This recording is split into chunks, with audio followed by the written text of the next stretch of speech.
Alright, so today I'm at Peppertree Place in Coburg, and I've just been to a meeting of the Moreland Socialists, and I've got Sue Bolton. Hi, how's it going? Alright, and we've got Howard Marosi. Trevor. How are you?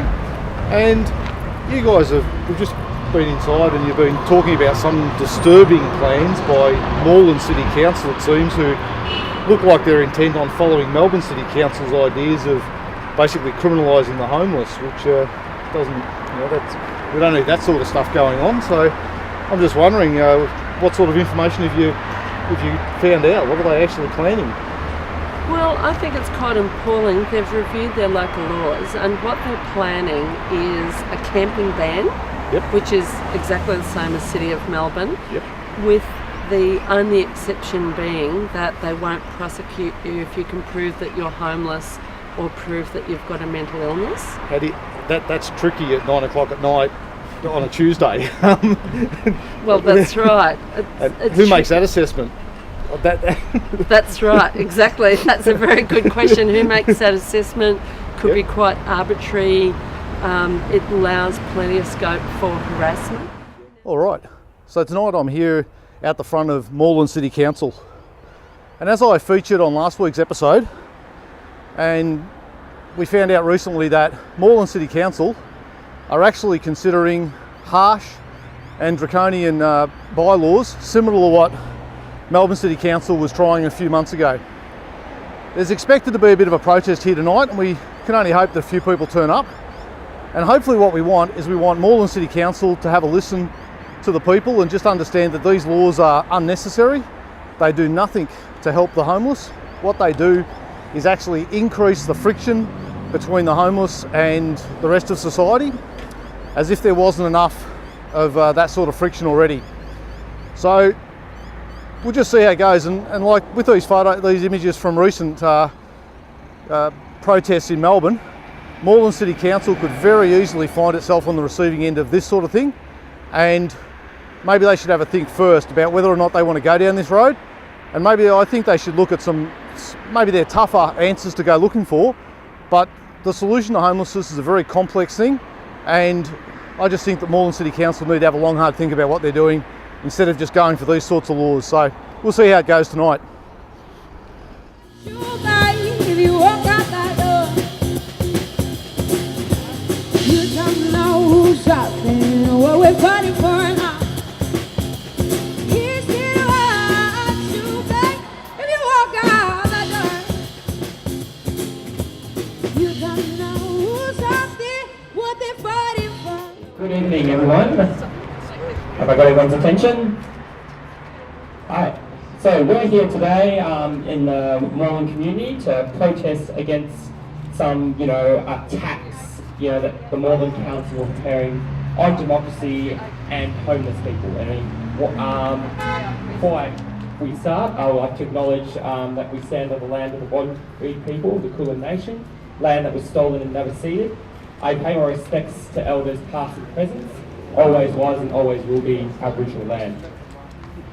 Just to give you kind of a bit, of a rundown of the proceedings of the protest. We're going to be protesting until probably 6:45 p.m. And then we'll walk around the back of the council meeting, the council building, to go in and ask questions in the council meeting. I'm also encouraging people to, take a leaflet and a placard. There's placards here. Write some signs, some messages on the signs. And also, for those who want to continue to stay involved in this campaign, I'll encourage you to put your name down on the contact list to stay in touch with the campaign. We are likely to have another protest outside the Free Speech Monument in Brunswick, outside the Mechanics Institute on Saturday, 22nd of July. And I just want to kind of, give a kind of acknowledgement of the list of groups who are supporting this campaign. We have Moreland Community endorsements from Moreland Community against the East-West Tunnel, now called Moreland Community Action on Transport, Toxic Free Faulkner, Peppertree Community Action Group, Revitalise Sydney Road, and Climate Action Moreland. And also, I forgot to introduce myself. My name is Jacob. I live in Coburg, and I'm pretty outraged about these sort of changes that the Moreland Council are proposing. So guess we can get started. I can invite the first speaker up to kind of set the mood. This was a protest initiated by Sue Bolton, who's a council in the Moreland North East Ward, and also a member of Socialist Alliance. So I think Sue Bolton will probably set the scene for why these laws must be opposed, and why we must protest today against them.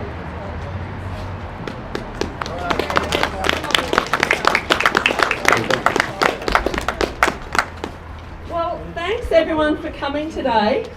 I feel that this is a really, really important issue, and I think one of the things which has brought this on was our anti-racism protest last year in Coburg, and that protest didn't cause any harm to anybody, but it's been used as an excuse to try and retain undemocratic laws, plus also propose some new ones.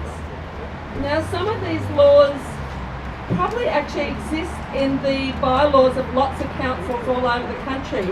I know that some of the members in Socialist Alliance have fought free speech campaigns in Brisbane, Sydney, Hobart, Darwin, Perth, Wollongong, and a number of other cities. So there's a lot of undemocratic laws on the books, both state parliament, state government, as well as local council. And I personally grew up in a state, Queensland, where a lot of people know the National Party government there under Joh Bjelke-Petersen in the late 70s banned street marches to try and crush the mass anti-Iranian movement. Now, he didn't have to pass new laws, he dusted off old laws and started to implement them. So just because maybe there's some bad laws on the books that have been implemented in a very lenient way by a current set of officials doesn't mean that they'll be implemented in a lenient way in the future. And just last year during the council election campaign, I think a lot of candidates were stunned when suddenly we were all told during early polling that you're not allowed to hand out how to vote cards and not have to close down your stalls and your A-frames. Now that came out of the blue for everybody, or everybody who's been around for a bit, and it took a lot of, backwards and forth before people were allowed to sort of resume campaigning. So it means that even though these laws might have been on the books for a long time and not necessarily been implemented, then it doesn't mean we should be relaxed about that at all.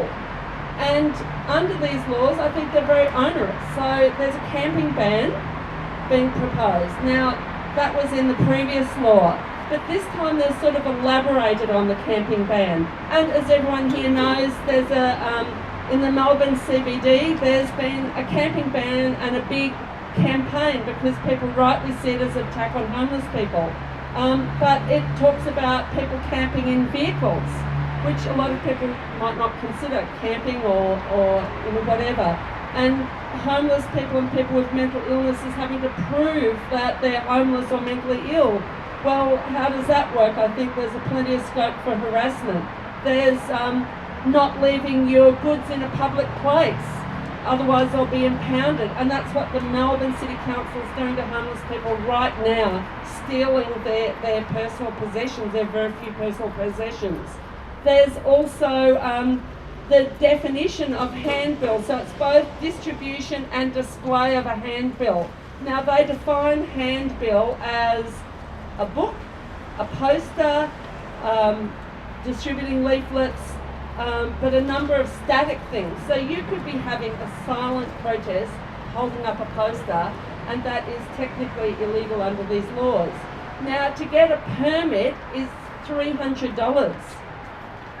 It lasts for a year, but it's $300. How many groups have got that sort of money? And then the new law, which is an anti-demonstration law in disguise, disguised under the title obstruction, is that you shouldn't invite or encourage people to congregate in a public place where they might impede pedestrians or vehicle traffic. Now that is clearly an anti-demonstration law, or an anti-picket line for workers law, whichever way you look. And that's a new thing, and I think it's been sort of really snuck in a fairly surreptitious kind of way. So I think we absolutely have to keep this campaign going. So the order of things tonight, there'll be a vote on a draft law where I'm going to try and delete a whole lot of clauses, and I gather the Greens will probably take a reasonably strong position, especially on the homeless provisions and hopefully on all of the rest of it as well. Because if we can defeat these laws now, that will be great. Then it will go out to a month of public consultation, closing on the 13th of August. There'll be 2 public meetings as well as people being able to write submissions. We will have to campaign for people to write submissions and send in letters, etc.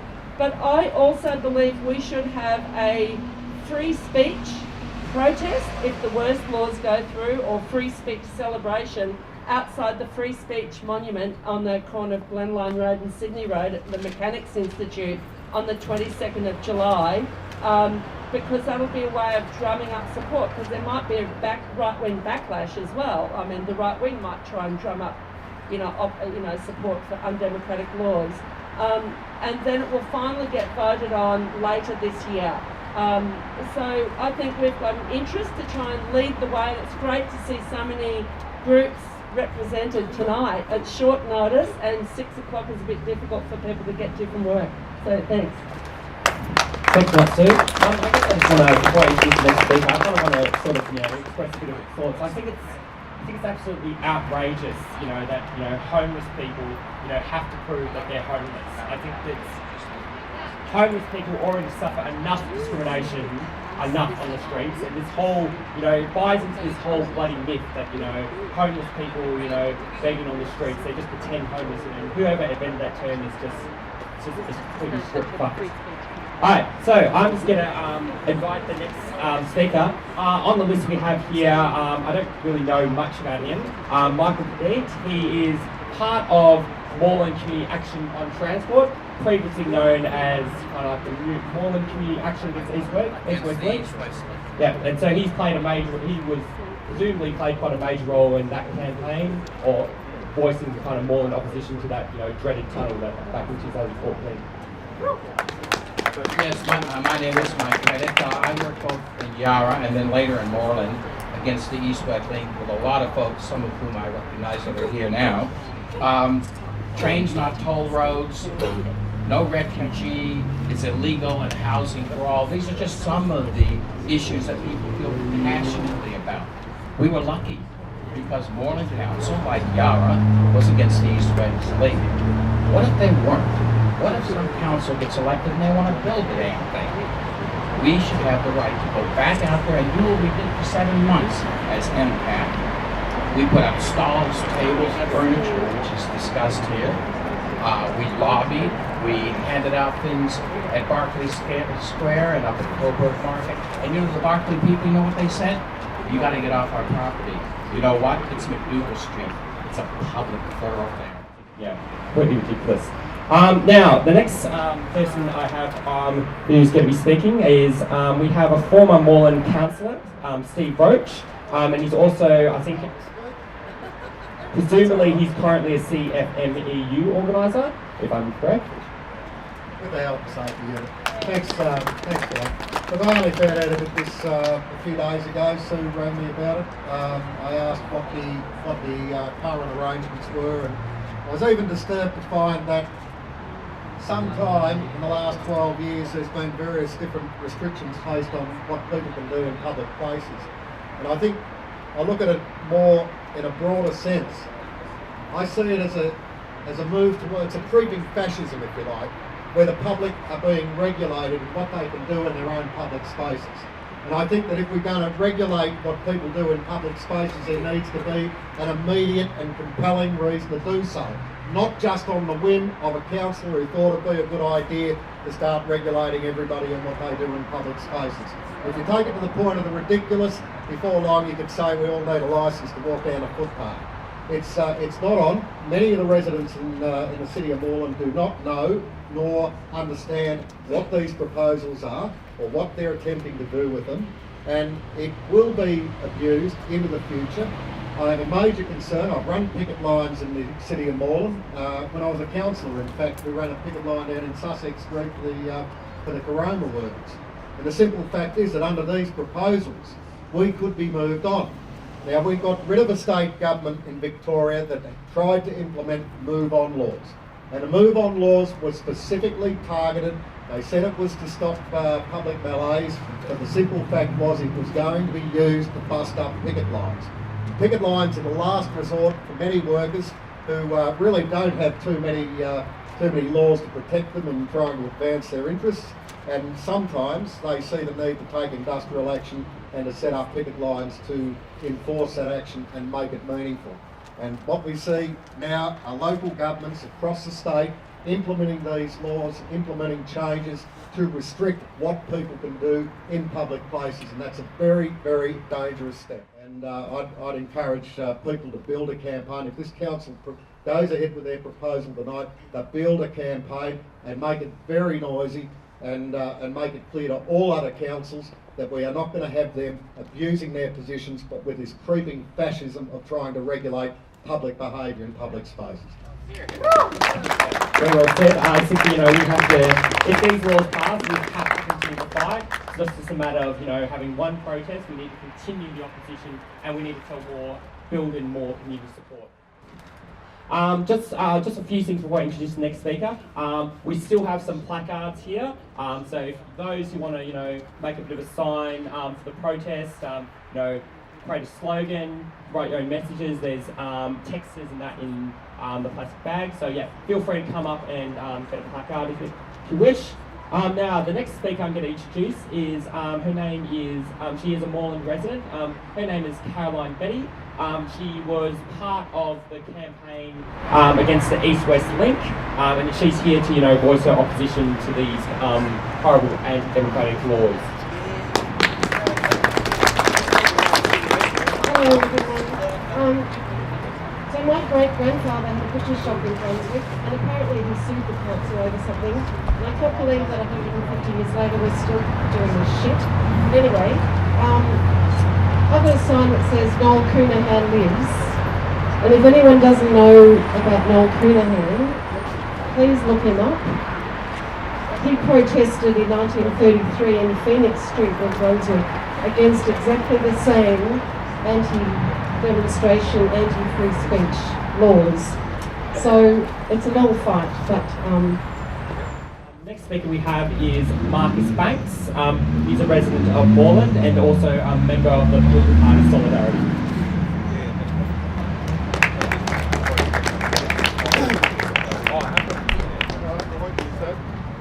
I used to work at Moreland City for many years, and you can see what's been happening with the welfare system in this country, where people's behaviours and obligations are being ramped up. They've got a security card down there now, and people are being squeezed tighter and tighter about the ways that they should behave. The basic income card is coming in, healthy welfare card they call it, where people are going to have 80% of their payments put onto this card so that they can't go to Aldi, they can't choose where they go and what they purchase. They don't. It's been in Aboriginal communities mainly, but it's been rolled out nationally now. And it costs $10,000 a card. Yeah, it costs a fortune, and you can easily be told to move on because people have been. In that situation, we've got to defend our rights of freedom. Those freedoms are, they can pick on the homeless and say, oh, we're not going to pick on them, we're going to pick on backpackers in vans. I think that's what sparked the issue. But we should be telling the Moreland Council that they should be doing the exact opposite. They should be supporting and coming to the rallies. They should be coming and handing out leaflets. They should be providing resources for people in Moreland to be active if they were to take their idea that this council is progressive. And we know that that's a charade. That's the myth. That's the myth that we have to return into a reality. Sue is going to be pushing hard for that. We need more Sues on council, and the way to do that We need to get people out of the state government, the federal government that are attacking our ideas, and we can do something at least concretely here in the next few months to be able to make sure that this council here takes its word that it is progressive. Thank you very much for that, Marcus. Okay, so I almost forgot about this speaker. The next one I have on the list is Michael Hammond-Green. He is part of the Pentridge Community Action Group, opposing kind of a lot of the inappropriate developments around Pentridge, and also part of the Brunswick Coburg Anti-Constriction Commemoration Committee. Is that right? Yeah. Yes, I only discovered this myself. What's happening in Suez outlined the incredible attacks both on the homeless and democratic rights in this legislation. And I've looked closely at the legislation that's coming before the council tonight. You wouldn't know big issues like this are being there. It's under the innocuous title of Public Law 4018 or something like that. There's no flagging of the issues, and the interesting thing to me was in the council officer's report about the legislation, they're saying this was a result of an intensive consultation process within the council, but also with stakeholders. So I wondered who those stakeholders are. I tend to ask the question: if they consulted the homeless, if they consulted the 32 chief executive officers of all the service organisations who've been working with homeless. Just checking quickly for time. It's 6:33, so we still have some time for a number of speakers. And I know that Duncan Storrar, that some people might know from Q&A, he's also part of Freedom from Poverty, and he has some freedom from poverty. Is that right? Yeah. So he has some words to say, I think, particularly pertaining to the homeless laws and poverty and anti-democratic laws as well. Hi everybody. The first thing I'd like you to do is feel how cold you are. Do you feel how cold you are? Because homeless people in that park behind you feel 10 times colder. Now, at any moment, if someone's over there in the park right now, freezing under one tiny little blanket, a council worker can come up to them and go, "Prove you're homeless." How the hell does somebody do that? And what sort of monster is going to go and do that? The reason homeless people come into places like this is because there's more police, it's safer, and they can't be out there in the bush where everybody wants them. The other thing about the homeless is that they're the pointy end on the war on poverty.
Another day and another meeting about public housing, and today I'm out at where am I? West Brunswick. West Brunswick, that's right. I had to think where I was. I was about to say Coburg, but that was the other night. And I've got Sue Bolton again and Howard Marosi, and the last week's been pretty interesting. We had the council meeting on Wednesday night, which sort of could have gone better, but it could have gone a lot worse. Yeah.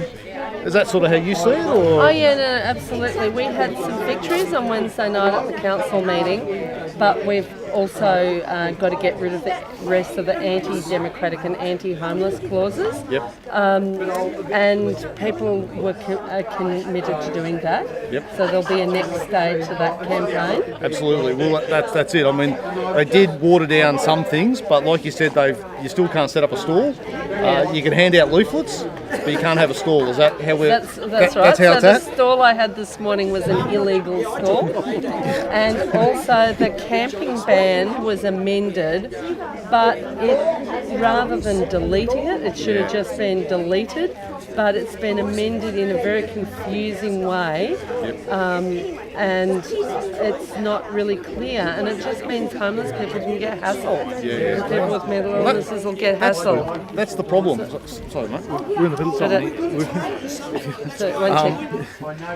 That's the problem, because, I mean, my thing is, if you're 10 o'clock at night and the council guys turn up and you're in a van or you're sleeping under a tree or something, I mean, if you're under the tree, it's probably a little bit more obvious, but certainly for the vehicle-based people, I mean, that's what my background is, and I got caught up with a lot of that stuff, and they'd say, look, are you just travelling around, or things like that.